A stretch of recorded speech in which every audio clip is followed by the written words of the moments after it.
Jehovah God has the purpose of gathering his people out of Satan's world into his congregation. Christ Jesus promised us that he would be with us until the conclusion of the system of things. When we see this huge organization worldwide, we know that Jesus is fulfilling his promise and Jehovah is executing his purposes in a wonderful way. This huge organization has many services or ministries associated with it. It can only be accomplished by means of Jehovah. He is the orchestrator of this organization. The Apostle Paul, here in 1 Corinthians chapter 12, explains in great detail how Jehovah organizes his organization. If we look at verse 14 of 1 Corinthians chapter 12, it says, "Indeed, the body is made up not of one member, but of many." So Paul is using the body, the human body, as an analogy of the organization, and it has many members. Each individual member is assigned a ministry. Let us read here verses 4 through 6. It says, "Now there are different gifts, but there is the same Spirit. And there are different ministries, and yet there is the same Lord. And there are different activities, and yet it is the same God who performs them all in everyone."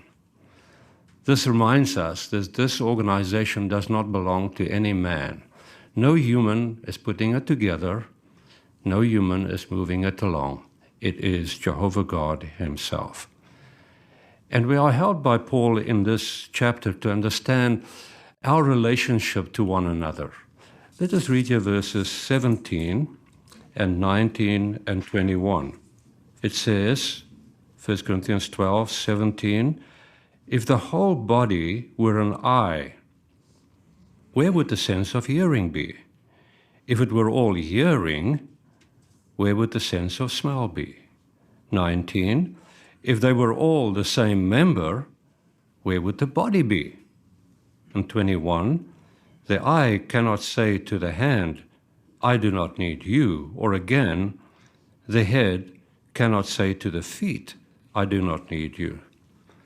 We all understand we need each other. We do different operations or ministries, but we need each other very much. And that's why it says in verse 20, "Now there are many members, yet one body." We are still one body. We belong to the same congregation. Now this brings us to the text for today in verse 22, where Paul says, "On the contrary, the members of the body that seem to be weaker are necessary." So weaker in this context, what does it mean? It does not refer that this member is deficient or not able to do their work. No, it just means that this member may be, from a physical point of view, seem weaker. Maybe we have an older brother suffering with some illness, and he cannot do as much as he used to do. Does it mean that he is not fulfilling his assignment, or that he does not fit into God's arrangement, or that he is useless to Jehovah? Not at all. He may seem to be weaker. But we understand how that works, and we appreciate God's arrangement. Look what it says in verse 23. "And the parts of the body that we think to be less honorable, we surround with greater honor. So our unseemly parts are treated with greater modesty."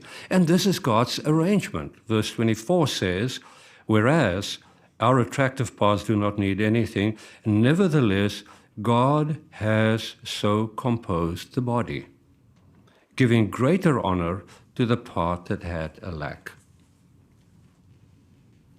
So there is no division in the body. It cooperates. You do not have members looking down on others because of their inability or limited circumstances. That's why it says in verse 25, so that there should be no division in the body, but its members should have mutual concern for one another. How does this work? How has Jehovah arranged and orchestrated this organization? It's beautifully described by Paul in Ephesians chapter 4 and verse 16. Now in verse 15 here in Ephesians 4, Paul says that let us by love grow up in all things into him who is the head, Christ. Christ Jesus is the head. There's no pyramid structure. Christ said your leader is one. And then it says, from verse 16, the first part of verse 16, it explains how Jehovah God organizes his people. It says, from him, from Christ, all the body is harmoniously joined together and made to cooperate through every joint that gives what is needed. So it is harmoniously joined together. It's like the human hand. The fingers are joined by the palm. The palm is joined to the wrist. There is a harmonious joining together. And then it says here, they are made to cooperate. So they have been designed to fit together, to cooperate, to work together. This is what Jehovah God does. But then the second part of the verse shows what we need to do. It says we need to give what is needed. And then it says when each respective member functions properly, this contributes to the growth of the body as it builds itself up in love. So that is our function, to give what is needed, to do what is required. Jesus illustrated that so beautifully for us in John 13. You remember the time when he washed the feet of the disciples. We turn there to John 13. And if we look at verse 12 through 15, Jesus explained what he did, and he explains the purpose of this. He says, when now he had washed their feet and had put his outer garments on, he again reclined at the table and said to them, do you understand what I've done to you? You address me as teacher and Lord, and you are correct, for I am such.